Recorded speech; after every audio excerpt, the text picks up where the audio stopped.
Raideo.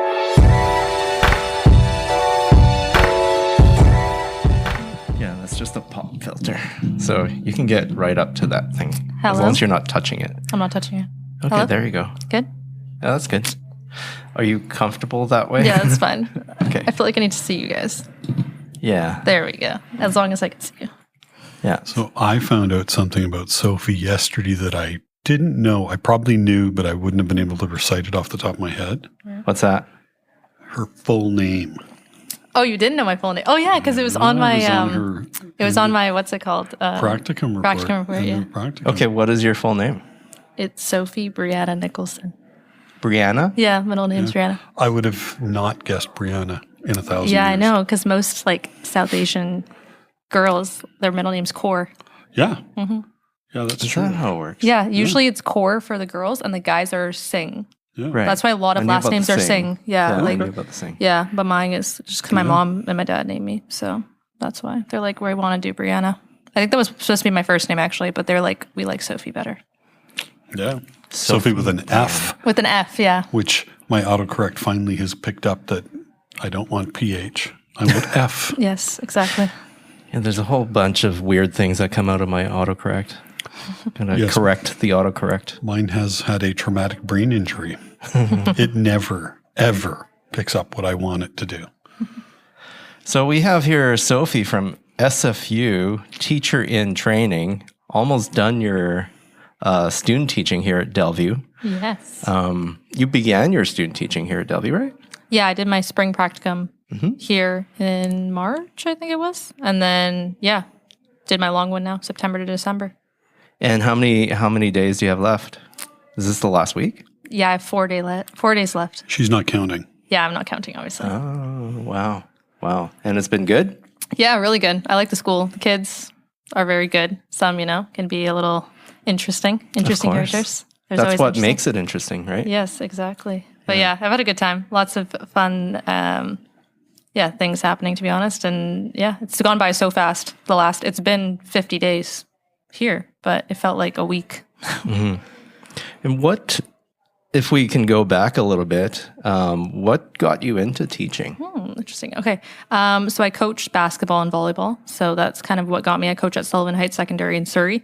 So that's kind of what got me into coaching and teaching in general. And then I'm a high performance taekwondo athlete. So I also taught at my taekwondo school as well. So that's kind of what got me into teaching and getting with kids. And I originally wanted to become a police officer, actually, when I have a criminology degree, but I changed paths about 2 years in. And then I'm a teacher. So I kind of followed that path and got all my prereqs and everything and decided to go into teaching. So What made you make that switch? Because you were in criminology. yeah, I don't know. I think it was my dad was saying to me, he's like, "Oh, do you really want to be I wanted to either be a police officer or a CBSA officer, so the corrections officer." And my dad's like corrections officer, he was thinking more airport or sitting in a booth at the passport, across the border. He's like, that's quite a very rigid job. And he's like, I see you working with people in more of a positive way, in a sense. I know policing is still positive, but he said, I could see you teaching people and educating them and being around them. So I was like, yeah, I think I want to switch. He's like, oh, you also got summers off. I'm like, I guess that's a positive. So I ended up switching over, and now criminology and then social studies aspect. I enjoy history. I took history in high school. So yeah. Her dad's a wise man. Yes, it was originally my dad's idea. Good. Yeah. I mean, sometimes it is your parents driving you to do certain things. I've told the story many times, but mine definitely wanted me to be a doctor. And then I ended up doing teaching, which is, thank goodness. Yeah. Thank goodness. Sometimes you end up where you end up and it's just right. Yeah, my parents have had big impacts in my life. My dad coached me for a couple of years in basketball. And then in sports, they've always shown up for every taekwondo competition, everything. They've shown up for every volleyball, basketball game. So they've been pretty involved in my life, which I appreciate a lot. It's shaped me who I am fully. Yeah. Can I ask a question then? Go ahead. So how do your parents, when you're at a competition, because presumably it's full contact, how do they not visibly wince when their daughter is competing? Oh, yeah. Ooh. It definitely takes practice. I've been doing it for, how long have I been doing it? Not 20 years. I've been doing it for 16 years, I think. Yeah. High performance I've been doing for 10. They pretty much traveled with me everywhere to competitions. So my dad, he did taekwondo as well. So he's a black belt as well. And both my siblings are black belts. So he has an understanding. Yeah, he has an understanding. We used to spar each other all the time too. We used I used to come to his. They had adult class and high performance class. I used to come to adult class just to kick around, and we would spar and we'd just mess around. But he has a good understanding. My mom, she got to understand it, but at first she was very scared because my sister and I both did it, and my brother did it when he was really young. My brother ended up quitting just because he did not like getting kicked around per se. So my sister did it with me she was on national team with me for 2 years. But yeah, it definitely shapes you for sure. I find that sports teaches kids a lot. And my parents, for coaching, I had a coach myself. So he took that road, and my dad took a backseat to being a parent, not a coach. He would tell me stuff, but I find that if a parent is a coach at the same time, sometimes it gets a little bit conflicted with ideas. So he was just there for support, and he always has been. So yeah, but definitely you get a thick skin as a parent because you're always worried for your kids, safety, right? Have you been seriously hurt before in competition? Not by someone. I think I've hurt myself more, like if I fell or something. Like one time I was doing a kick and I fell and I broke my collarbone because I fell on my shoulder and on my head. But I think it's more injury towards like training. I'll be training and maybe I'll fall or twist my ankle or something. But I've never been knocked out per se or anything like that. But I think more people get knocked out when they're a newer fighter. I feel like as I grew up, I got better as a fighter. So, but it can happen to anyone. There's lots of, when I was 18, when you're 18, you spar older people. So you have to be very careful and make sure you don't get hurt. What is it about being more experienced that makes you less likely to get knocked out? Do you just know how to defend yourself better? I think you just know how to block and how to move better. And I find that if you're a newer fighter, sometimes they'll get in the ring and forget what they're doing. And then it's just like kind of fog and you don't know what's happening. And then all of a sudden you get kicked in the head and then you're potentially knocked out. So I think it's about just knowing how to spar as a taekwondo fighter is super important. Yeah. Because every time you attack, you also open yourself up for attack. Yeah, pretty much. So if you don't know, you don't get the timing right or don't know when to be more aggressive. Yeah. I think it's like all of a sudden you're kicking and then the person will kick you in the face because you're coming at them. So it depends on how you learn how to fight in a certain way. And our school in BC, the school I go to, is one of the top high performance teams. We had a girl go to the Olympics. So we were trained in a certain way. But some people don't have the training or don't have the coach to back it up. So sometimes they don't know how to spar properly. So sometimes they get hurt based on that. So what do you mean they train they just don't have like YouTube they just don't have the kicks or the how to spar properly, like the skill set, like the kicks or like the defense or the arms to block or whatever. So I think it depends on the person, but yeah, our coach is quite experienced, so I think it depends on what school you're training at and who you're training with. I see. Yeah. So some random guy teaching you out of the alleyway is not no, probably not. Or it could be. It could be. Yeah, honestly, it could be. Like could have an older style of sparring, and maybe it could help you in the current. But it just depends, I think. So, what are some of the benefits that you've derived from knowing Taekwondo? Yeah, I think people automatically think, oh, someone's going to beat you up, someone's going to fight you. I've never had an experience where I've ever had someone come at me or think that I'm going to attack them because of Taekwondo. But sometimes in high school, they'd be like, oh my God, I'm so scared of you. I don't think I've ever had that situation, but I think perseverance is a huge one. Commitment, because we train every day pretty much. Like besides Sundays, we train every day. And then I think just patience, to be honest, because it takes a lot of time to get to a point where you're a great fighter. So I think that's a huge one. So yeah, but I think those are big ones. There's no kicking or punching on the Sabbath. That's the moral of that story. Yeah, pretty much. It gives you a lot of confidence as well in doing other things. Like, what are some of the transferables, do you think, that go into things like teaching or just like everyday? I think confidence is a huge one. Yeah. Like I think getting in that ring, everyone watching you, is similar to getting up in the front of your class trying to teach a lesson. Yeah, same. like I said, patience. I think being patient with the kids when teaching them things, or if I'm learning as well. I'm like really pretty good with feedback, because I feel like my team, when you learn Taekwondo, you get feedback from multiple like views of people. So when I'm learning feedback from like Dave or Ryan, I'm very receptive to it. So I think that's also helpful. Yeah, I think that's pretty much it. What else? I would say, if I can, you have a lot of poise. You're in some ways a bit of an old soul, which sort of belies your youth, which is a compliment. At first, when I first met you, was struck by coachable for sure, but I was really struck by your willingness to just try, even though we had stuff that was probably out of your comfort zone. That's not a natural, and everyone, you got to find where your gestalt is, what works for you. But that was the biggest compliment I'd pay you, is like you were like all in right away, which is hard because you got to put yourself out there. So I really respected that. There's a lot of putting yourself out there when you're doing a martial art, right? Like you literally have to put yourself out there in order to get anything done. Yeah, pretty much. Yeah, it's kind of, especially because it's an individual sport, you have to take the initiative in everything you do. Like if you want that extra training, you want to get better, it's up to you in a sense. We have a really close team at my school. We look out for each other, we train with each other, but we're willing to practically beat each other up to make each other better.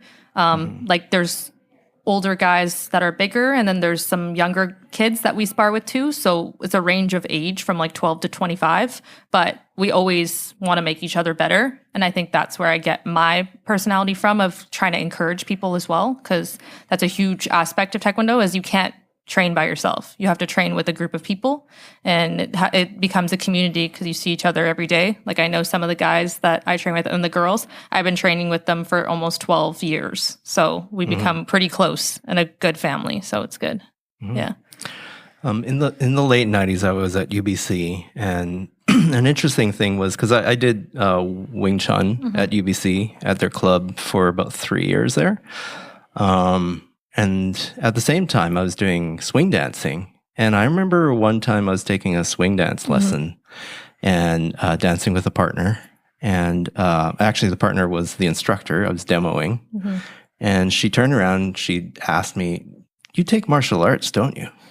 I'm like, where did that come from? Probably coordination. But something to do with, she said, just my sense of where my body was, and coordination was one of them, and timing, and all of that somehow transferred over to swing dancing, which was really interesting. Yeah, I find coordination's a huge one for Taekwondo, because you have to know where, like, how your body moves in order to use it. Like, I find that my coordination's pretty good, but you honestly see a lot of Taekwondo fighters that don't look athletic at all, but they're so good at Taekwondo because they're so unorthodox in the ability that they're using their arms and their legs. Mostly they're using legs. What they have. Yeah, mostly legs, not a lot of arms, like punching we can do, but the blocking aspect. But yeah, it translates to different sports for sure. Like Taekwondo helped me with volleyball, basketball, all the sports I played in high school. It was just I was generally athletic, so I was able to do multiple sports. Yeah. And I think it helped me with when I was playing hockey, and now with ringette. Like when you feel somebody beside you, have a sense of where their body position is and which way they're moving, their direction, and where you're moving, and it's just some sort of a physical intelligence that you acquire from doing something physical, like taekwondo or Wing Chun or whatever martial art. Yeah, definitely. Yeah. Did you feel a cloud of protection around you when you started learning it? Like, a little bit. I mean, I had to walk to my martial arts class in the what was that, Asian Center at UBC, that large building, and it was always at night, so it was kind of scary. But you know, I felt really okay walking through at night. It was just this. I felt like I could handle myself. Yeah, I think honestly, my dad originally put us in Taekwondo for protection because he had gotten bullied when he was a kid, but I honestly don't. I felt very reassured having Taekwondo on my side for sure, because a lot of people knew that I did Taekwondo, but I never used it because, like, I was always taught use it in self-defense. Don't use it as an attacking method, which I never had to use. But I felt like I always had that in my back pocket. If I needed it, it would be useful. But yeah, I never felt like I was ever in fear, to be honest. I guess it's like what Bruce Lee said, which was the art of fighting without fighting. Yeah, in a which sense, really yeah. means, you can, do something, but you try to avoid it at all costs because you don't need to. Yeah, definitely. Yeah, I never had to use it, thankfully, ever so far. But I've had people tell me stories, like Taekwondo fighters, saying that I have one friend that works at Cactus Club and he is the manager there, and someone was coming at him one time and he had to kick them. So he's like, I've used it. Like Cactus Club? Yeah, Cactus Club. He's a manager, and he literally was like, someone was running at him drunk, and he was like, "Okay, I've got it. Like he's coming at me. He's gonna attack me In the restaurant. And he was like, because he works in the weird. bar, and he was like, he was coming at me, so he's like, I had to kick him, and I was like, I guess that was your only defense mechanism. If he was coming at you, kick him. I guess it was kind of funny. The Bellini machine is broken. Yeah, Get him! pretty much. Yeah, Yeah. Wow. Well, that's really interesting. yeah. You Definitely. wouldn't expect that at Cactus Club. Yeah, But it I was- guess yeah. there's Earl's alcohol totally in it. different story, but yeah. Tim Hortons, maybe. Yeah. Ice cap machine broken again. You and Tim Hortons come. You have a long history. I'll tell you later. I think you told me Oh, about I it. did tell you. told me something about Such a good about the Tim Hortons We won't store. slander Tim Hortons. They might sponsor us one day. That's its own podcast. Kung and his adventures with Tim Hortons. Oh my goodness. Sure it is. So, I mean, growing up, you had martial arts. You did some sports as well. Yeah, so I did volleyball in high school, basketball. That's what kind of got me into coaching. Yeah, both I'm passionate about. It was good. I think helping kids, because Sullivan tends to have not that much coaching, like from teachers. It's more from coaching, from the community coaching. So I've been coaching not the same girls, but the same group of girls for the last couple of years. 6 years I've been coaching. But the girls, I feel like every time I'm like, oh, maybe I'll stop coaching because I'm so busy. I just do it for the girls, not really for the program. I'm kind of there for them. Just because I'm like, I know that if I don't coach, there won't be a coach. So that's what kind of gets me going. And then I have lots of assistant coaches that are like friends that help me out. So that helps me a lot. Obviously, during the practicum, I was very, very busy. So they helped me a lot. I didn't have much time outside of marking and everything to do that. So it's very helpful to have some help with my friends and assistant coaches. And the girls are pretty good about being like, hey, we'll get it started practice while I'm running from Delview. So it's good. Yeah. You've obviously done a lot of competitions. Have you? Do you have any stories to tell about certain competitions that really made you feel great about what your skills were or where you were at? There's a lot. Yeah. So one that comes to mind, in the summer, I went to Germany. I was going to the university game. So basically, it's all athletes from Canada, from around the world, that compete in any university sport. So technically, SFU doesn't have a taekwondo team, but I qualified because I went to SFU as a student. So it was my last year going, because you can only be under 25 to do it. And it was my last year getting into it. And so I went with my friend that also did taekwondo and my coach. So we were there's only 3 from BC that went. So it was pretty cool from our side. So we basically went. Only 3? Only 3 that were taekwondo. I think there was more. I think in general, I think there was some SFU table tennis people that went too, I think, that we saw on the way. But it's very cool because it's all sports. So we got to be in our general area. What was this called? This University games. University games. So it was in Germany, and it was in 4 different cities in Germany. So we were in Essen, I think it's called. Yeah, we were in Essen. So we had an area where there was table tennis, fencing, taekwondo. Who else was there? I think there was judo, I think. Yeah, so we're in a little complex together. And then in a different city, there was like volleyball, basketball in a bigger kind of community area. But it was really fun because the opening ceremonies was basically we got to walk out and we were Team Canada. There was about 50 of us, I think. And it was like opening ceremonies. It was very, very cool. It was one of the it's like the Olympics. Yeah, it's the second biggest competition besides the Olympics. Really? Yeah, it's huge. Like it's just under 25 people. I got 5th place. So yeah, close to medaling. It was probably my proudest accomplishment to this day because I think it was the biggest atmosphere I've seen before. It was very, very cool. Do you have any idea how many people were in the audience? Oh, I don't know. There was tons. It was a big, big stadium. It was like a soccer stadium. It was a soccer stadium, yeah. So it was, I don't even know. I couldn't tell you. But there was a lot. And it's like walking out there with just being Team Canada is just crazy. They gave us, we were sponsored by, I think it was Nike. We were sponsored by Nike. So we got like Nike I think we got a backpack, we got hoodies, we got shirts and stuff like that. It was really Swag. sick. Yeah, it was really cool. And like that was one of my biggest goals to this day, to go to the university games, because every year either COVID would take it from me or like things like that. Right. Like 2019, I wanted to go. COVID hit, and then we didn't send a team in 2022 because of COVID still, because it was in China. So just like every year it seemed like we couldn't go, and my teammate and I have never gone, and she's been to the Olympics. So she was like, this is the second biggest Olympics. Like I want to go. And we went, and it was the best time of our lives. We stayed 2 weeks in Germany.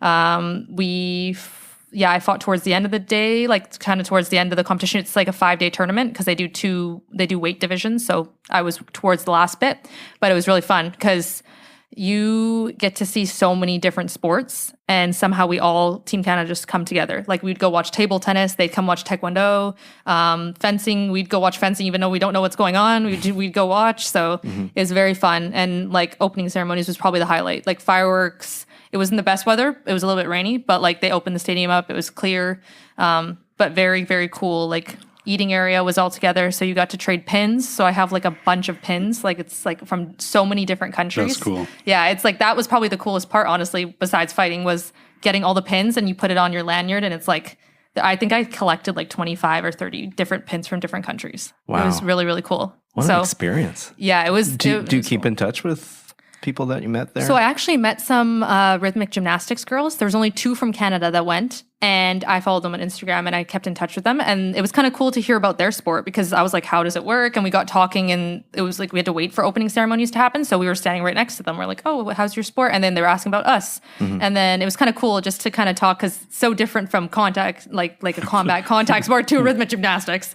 But it was very, very cool for sure. And they're like small little girls, and Taekwondo is more of a taller sport because of the leg length, but they're very, very nice. We still contact. They're like top in the country, and they were very, very nice. They're nice until you take their ribbon. Yes. Then it's all bets are off. And they came and watched us, actually. Like we watched them and they watched us. So I feel like that's the community that's kind of cool. Even though you don't know the sport, they'll still show up and try and cheer for you. So I think it was really cool. And Taekwondo is a very interesting, lots of different rules and stuff. So hard to follow. So it's interesting for them to come try and like ask us questions and stuff like that. Yeah. And then there was sparring. So that's like actually fighting. And then there's a pumse, which is basically patterns. And they came to cheer for them as well, even though they probably were like, what is going on with this sport? And we cheered as well, because we're like, obviously we know the sport, but it's good that the people show up for each other, because we barely knew each other's names, but we were going to come together as a community and cheer for each other. So it was very cool. Yeah. And different countries, different languages. The food in Germany was quite good, actually. I enjoyed it. Some schnitzel. It was good. Yeah. That's amazing. That's an amazing experience. Yeah, I was like, that's going to be my goal for like this year and potentially in that. Like I can't go again. So that's why I was like, I want to go. It's like one of the best experiences in the world. I think my coach went before in 2017. He went to Taipei, Chinese Taipei. And he was like, it's literally the best thing you can ever do. And I was like, I need to go. Like I was like, I was in the PDP. I was still doing summer classes. I was like, I need to find a way to go. So I was like, okay, I'll catch up on my work. I'll do whatever, but I need to go.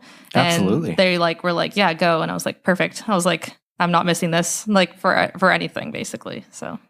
And you said you can't go again. No, yeah, because so that's 25 is the cap. So, and then you like, even if you're in university over 25, you still can't go. So it's for people that are 18 to 25. So it's that range. So we're all same age. So it's pretty fun to be similar ages with everyone, hang out. Myself and my team were the oldest ones. So there was kids that were like 18 to 25. In our group, we had, I think, 9 Canadian Taekwondo fighters go from all over, like BC, Toronto, Quebec. And then my coach went. So yeah, it was good. It was very, very fun. And yeah, definitely an experience that most people don't experience. So what's the next big thing you would be looking forward to? Like that is a high. Yeah, that's why. Yeah, it's definitely. Yeah, right now I've been training, but it's definitely been tough to go every day just because of the practicum. Honestly, it's been very, very tough, and with coaching everything. But I think our next goal, myself, we have a national championships happening in Nova Scotia. Cool. So that's in February when I'll be back training, and then I was supposed to go to China in October, but I was in the middle of the practicum, so I couldn't go. I was invited to go for the World Championships there, which was crazy experience for my teammates. All three of my teammates went that were my age, and then my coach. So it would have been all four of us on national team, which would have been so cool. We've never done that before, so we're a little sad about that, but that was okay. And then my next big goal is Pan Am Games in 2027. Okay. Yeah, so that one That's I think coming is it's coming up. So that one's like another one that's a big deal. Only 4 Canadians get to try to go, girls and boys. So it's a very competitive competition. So how does qualification work? You have to be in certain tournaments and do well. So you have to go to a national tournament, and then you go to a Pan Am Games qualification tournament with all they have their own tournament. Yeah, with their own Pan Am, like all the Pan Am region, Mexico, Peru, like all the different countries. You have to get top 8 in that, and then you can go to Pan Am Games from there. So there's multiple different competitions you have to hit, and you have to be top in your division, basically. So it's pretty competitive. When you get to a certain level in Taekwondo, in Canada specifically, you know who's in what division. So you really have to kind of know that fighter, know how they fight, and try and beat them, basically. So it gets quite competitive because you can be with them on a competition one time as a friend, and then you're competing against them the next tournament. So it's definitely an interesting concept. So is there a little bit about, like you mentioned just now, a little bit of research on your opponent? Do you like send spies and scout them? And there's sometimes videos. Watch videos? Yeah, there's definitely videos. You can see them in person too. Yeah. Like before the university games, I was fighting, who was I fighting? My first fight was against, I feel like it was like Austria like a little bit of a smaller country. And I fought her and I beat her, but she had videos online of how she fought. So I look at how she fights and look at how I fight and figure out how I'm going to pretty much beat her. And then my next fight was against, she's like the number 1 seed in my division. So she was like 6'5", I think, 6'4". She's very, very tall. That's a lot of leg. Yeah, lots of leg, not a lot of upper body. I ended up losing to her, which was okay because she has a lot on her record. Like she went to the Olympics and all this stuff. So, but 5th is, I would say, would be pretty good for what I had. But yeah, so it definitely comes down to like who you know and how they fight. And yeah, you can do research on it as much as you can, but sometimes your skill set won't be better than their skill set based on like their height, their skill, how long they've been doing Taekwondo and stuff like that. So like what technically do you look for? Like how do you make it play well for you? I think you look at the leg, their leg forward. So one leg is their stronger leg, and one leg is their most likely weaker leg. Most times Taekwondo fighters only have one strong leg. And then you just look at the kicks that they throw, and then what I can do to either not let them kick that way, or I can counter the kick, or I can do a certain thing to make sure that they're not going to beat me. They just recently changed the rules in Taekwondo probably a couple years ago. Instead of you fight 3 rounds and the winner at the end of the round wins, now it's best out of 3. So you have to win 2 out of the 3 rounds to win. So it's a bit more entertaining now because it's not like like you sit there and wait. It's like you have to, if you're losing that first round, you have to win the second and third. If you win the first 2, you don't have to fight the third. So it definitely depends on who your fighter is. You find the videos. If there's no videos of them, you just figure it out when you get in the ring. You have 2 minutes to figure it out. So the time spent in research is important. Yeah, it's important. We usually do this the day before or before bigger competitions. You'll know who is in your division. Like the Olympics, my friend went. You know everyone in your division because they're like top. They're supposed to be top 8 in the world. So you have to know, right? Have you ever been surprised by a fighter? Like, ooh, what is this? They're doing something different. Sometimes. Yeah? Sometimes I do. Like with sometimes when it's a newer fighter that's come to senior, so they're like 18 or 19, and there's no videos. We don't know who she is. Right. Sometimes they'll come in and they'll start just kicking. And I'm like, oh my gosh, what's going on? Because I find that the younger kids sometimes have a little bit more like go, kick. And the seniors, the older people are kind of like, I'll sit here and wait. And then So there's a little bit more unpredictability because they're new to it. Yeah. Like more strategy for the people that are more experienced. And then maybe some newer fighters, maybe they'll just kick as much as they can. And like they have the energy for it because they're younger. So it definitely depends, I think, on the person. And sometimes you don't know. And sometimes there's big upsets. Like sometimes the younger fighter will beat the more experienced fighter. And that's what they kind of look for. Like the seeding process is sometimes like a person that's not seeded will fight the number 1 seed person that's the best person and they'll beat them. And I think that's what they're wanting to make it more entertaining because Right. they're like, oh, this person actually will, like, not every, like every sport, every Taekwondo fighters have bad days. They have good days. Sometimes they're sick, sometimes they're not. So it depends on the day. Like if they're not feeling good, their legs feel bad, they're not going to fight well. So really depends, I think. Or like I said, it's just sometimes when you, like I know, like one time I was playing poker with somebody and he told me that the worst people to play with sometimes are people who are just new to the game because you don't know what they're going to do. Yeah, exactly. Yeah, Because definitely. I think you get into a pattern with people you play with a lot, or you get into a pattern with people who know the game. There's certain things that you do. Definitely. And then if you're going to be all unorthodox, that kind of throws you. No, definitely. Yeah. You'll be like, oh, I've never seen that kick before. What's going on there? So it's definitely interesting to see. And like different countries have different fighting styles. Like, Really? Yeah. Like Korea is the founder of Taekwondo. Like that's the main, like they're always usually top of the pool, right? So they have fighting styles that are like, they'll just keep kicking until the other person gets tired and then they'll just keep go. And Canada is kind of a mix of different provinces. So every fighter is different. Sometimes, what other countries like Japan, they can usually be very, very good. So it just depends, I think, on the country and how they fight. And sometimes they have different techniques they use and we don't see that. So definitely, honestly, social media for Taekwondo fighters, like any sport, is huge because you can pick up so much new techniques from different countries and use them. And it could be different for us. So it's kind of cool to do research on your own as well. Once you get more experience, you're like, oh, I saw this drill that was happening in Korea that I want to try at the school that we've never done before. So I think like social media has become a big, like back when there wasn't social media as big, like I think you couldn't do that research without seeing that person at that competition. So I think it just depended. Yeah. Have you ever thought of like trying other martial arts? I always thought about doing like, it's like Brazilian jiu-jitsu. Yeah. I always thought about doing it. I was like, oh, I feel like I would I don't know if I would try like MMA. I don't know about getting pummeled in the face, to be honest. But I always see the like MMA fighters with their faces all crazy, and I'm like, I don't know if I could do that. But okay, I think I could do judo, or I can do some sort of grappling. I would like to try it, definitely. Yeah. I think like everyone always thinks like, oh my god, Taekwondo is like grappling. I'm like, no, we're not on the ground usually. I'm like, unless we fall, we're not on the ground. But I definitely want to try judo. Yeah, I've seen karate too. Karate, like the kicking, we have lots of karate fighters sometimes join Taekwondo. And it's a little bit different just because the kicking style, karate's like you have to touch them. Taekwondo's you have to hit them.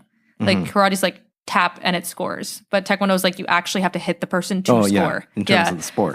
And in terms of like combat, I think it's like that. Yeah. So I would definitely try like maybe judo in the near future. I feel like it'd be a thing I would do like after I fully retire from Taekwondo. Yeah. I'd try like different martial arts, which would be Right, cool. you want to do it. If you did it before, then maybe it would mess you up. I don't know. No, I don't think so. I don't know. I feel like I don't have enough time for that. It's a time thing. It's a time thing, yeah. But it would be interesting to learn, just the whole scope of different martial arts and see what the difference is and how it could help you overall in terms of defense. Yeah, I know a lot of MMA fighters, like say they do Taekwondo they do judo and Taekwondo, and it helps them a lot because MMA is mostly hands, but when people start kicking, it's usually knockouts. So like a lot of Taekwondo fighters have a lot of success in like MMA, boxing, and fighting style.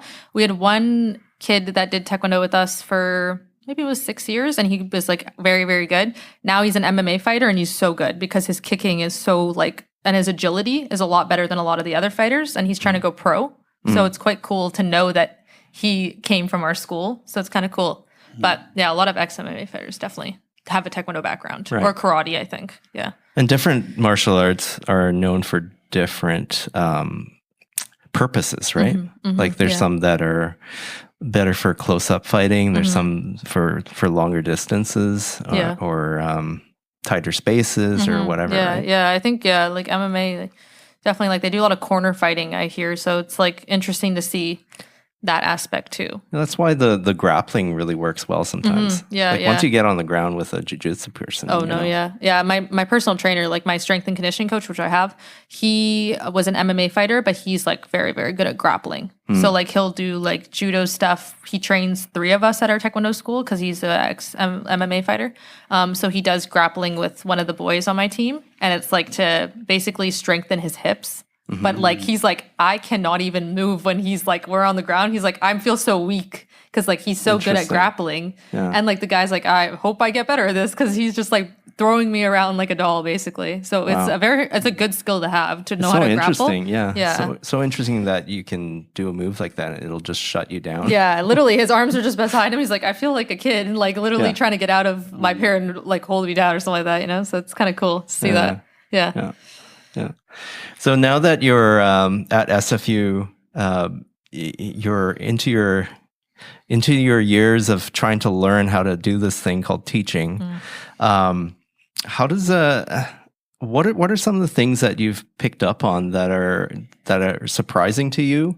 Because everybody has kind of an outside view of what teaching is. Maybe you've experienced things as a student. You have more experience because you've worked with kids through your martial arts and maybe other sports. But now that you're in a way and have seen the classroom and have done the work, what are some things that are surprising to you?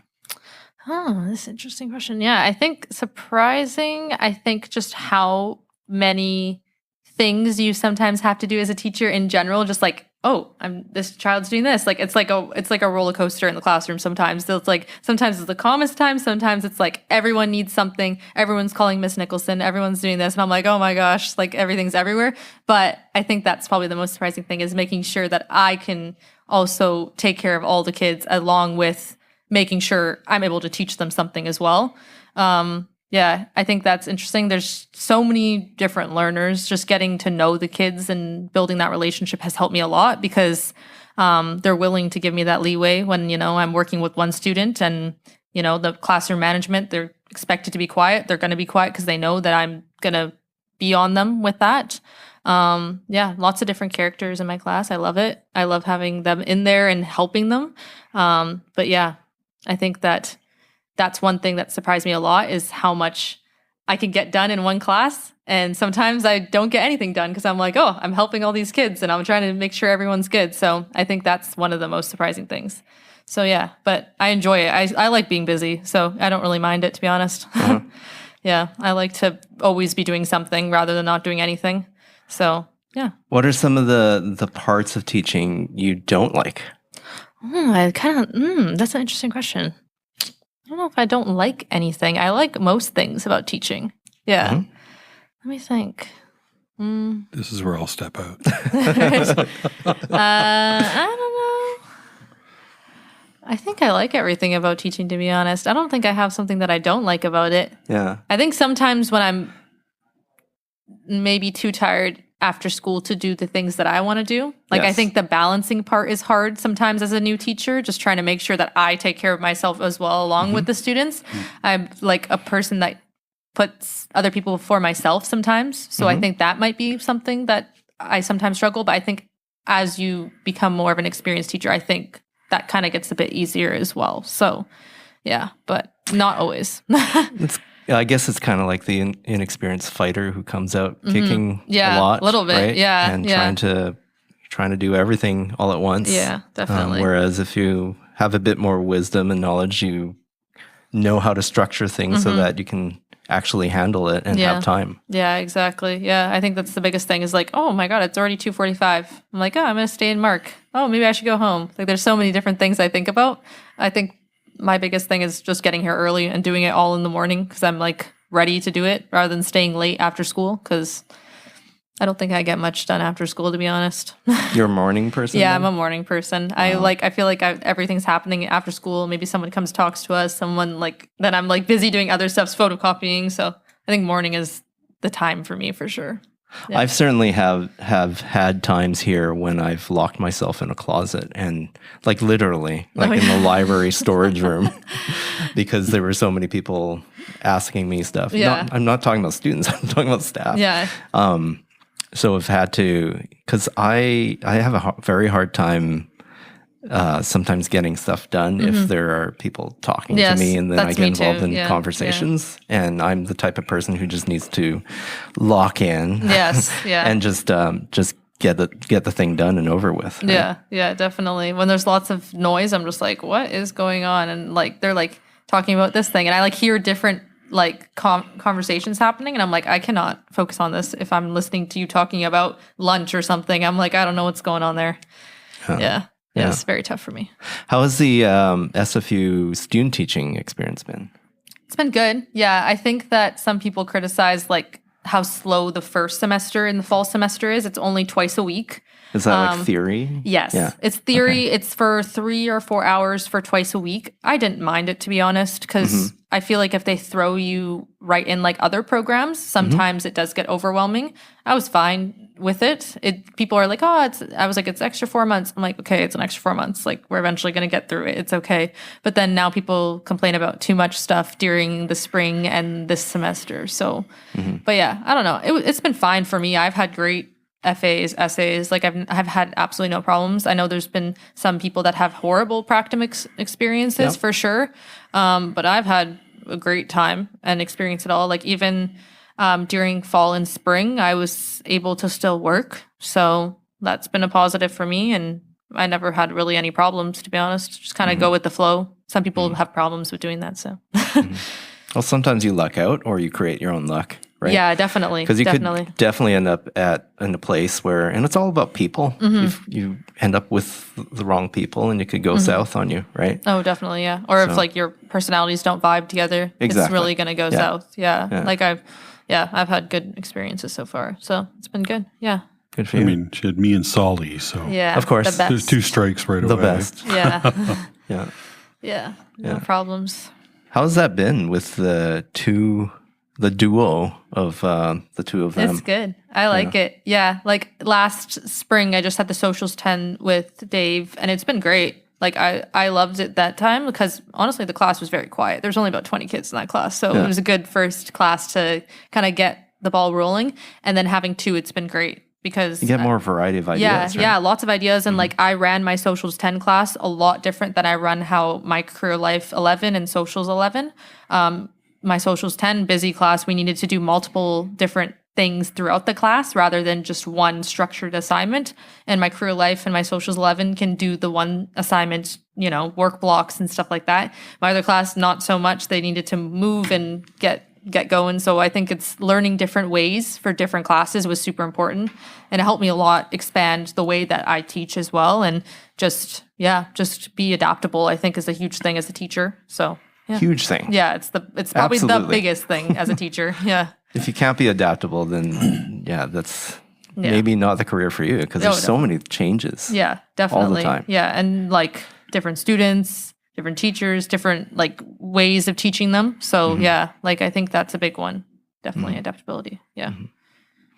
So what are you looking forward to next? Well, getting paid, one. I don't know. I think I'm like. Are you interested in like getting a TOC job, or do you want to go full time? I think TOC for now. Yeah. I think I got interviewed for Delta, which is great. Oh, congratulations. So thank you. Yeah. So luckily, Miss Oliver Christine she did it for me and then sent it to HR. So I'll possibly be doing TTOCing in Delta, which is exciting. And I think that's my path for now, just TTOCing probably until the next school year and then go from there. Or if something opens up, we'll see. But I've heard a lot of horror stories about people jumping into positions and just absolutely hating their life. And I don't want that experience ever. Like I have one friend that she's an elementary school teacher and she graduated from UVic and she came back here and jumped into a position right away. And the school was just a mess. And she said that it was just really, it was not the best. And she was stuck there in a sense because she took that contract. So she's like, I was like, yeah, I think I'm just going to TOC, see where it takes me and kind of go from there and maybe try Delta or I'm from Surrey, so maybe try Surrey. I'm not quite sure yet, to be honest. And yeah, go from there. Yeah, I actually TLC'd for probably 2.5 years because I was trying to be picky with what teaching jobs I did. But it allowed me to go around, and I did it for Delta and Vancouver. So it allowed me to see a lot of different schools, notice different cultures, work with different people. So you get a kind of more of a breadth of different ways of doing things and cultures and things like that. So it gave me a really good idea of where I wanted to fit in. So that's kind of what it does for you, I think. So it would be a good thing to do. Plus, you're still doing taekwondo, and you have goals there as well. Yeah, I think opens up some space for you to do that too. Yeah, it definitely shows me like smaller school, bigger schools, like what I want. And I've come from Surrey, so big schools are there, especially Sullivan Heights has like 2,000 kids or something like that. So it shows me kind of different paths of what I want to do. Delta's a small district. I do enjoy smaller school districts just because it's a little bit more focused in. And so I kind of see where it takes me and go from there. Yeah. So how did Sofie do? Yeah, how did Does she pass? Yeah, I having had a couple of student teachers, I would say Sofie was a superstar would be a nice way to put it. There you go. She made a lot of it look effortless, and I think it also speaks to a lot of the fact that she was really committed to being effective and was a good listener and always asked questions, but her willingness to just try. And I think that's hard to teach. You're either willing to put yourself out there, or because teaching can be tough, right? Like the kids can be ruthless. And I thought it was pretty cool to see Sofie, sizing up the classes as they were sizing her up, but then sort of meeting, and a couple of breakthroughs that I didn't anticipate. One with a student who, Sofie built an amazing relationship with and would scribe for him, and then suddenly he's submitting work where everyone else has struggled to get him work. And I think it's the little things like that, because I go about it a certain way, and I got to admit, I was a bit jealous watching her sometimes, because it's like, damn. But I think that's kind of it's a commitment to getting better. But I would say overall, yeah, she had a really successful practicum. She's highly organized, and was involved in the community. And I think that's the things the kids could really tell. They can see through fake a mile away. Absolutely. And the secret for Sofie is she's genuine and real, and I think a lot of the kids felt invested, by her, and that was pretty heartening to see. It makes a huge difference to build those relationships because it helps with everything later on. Yeah, it's a good investment. Yeah, definitely. There's a few kids that I've been told that they tend to maybe act out or have behavioral, but I've never seen it in my class because they've always been really good. And I was just like, really? I was surprised that they had previous issues with other teachers. So it's good to see that. And definitely building connections with those kids was one of the best things, because they are willing to just, when I start talking, they're going to stop talking. And just the expectation is there. And classroom management kind of just went out the window because I didn't really need it, because they all wanted to be there and wanted to learn. So, I think that was one of the biggest positive things that happened. Yeah. Okay. Well, it's official then. Yeah. SFU is listening to this right now. Yes, That's right. Hopefully. They've signed off of me. Send more Sofies. It's done. Yes. Done deal. Done deal. Send off right now. Well, we look forward to having you in as a TOC. Yes, I would love to. The next time I'm away, I'm definitely going to put you down for that. Please call me, everyone. Send us your employee number. You yes, can be booked. I will. I'll be back the first day if there's, spot for me here. Well, it looks like you're going to have an amazing future, both with teaching and hopefully with taekwondo. Hopefully you make it. Good luck to you for that. Yes, thank you. It'd be awesome. That'd be an awesome experience. Definitely. Yeah. Thanks for joining us today, Sofie. Thank you. Yeah. It's been good. Thank you for having me. We'll miss you here, but we'll call you in. Definitely call me and I'll wander the halls, say hi to the kids, say hi to staff. Amazing. Yeah. Thank you. Thanks, Soph. Cheers. Thanks. That was fun. I've never done a podcast. That's it. Wow, this is so fancy. I didn't expect You've this. now been podcasted.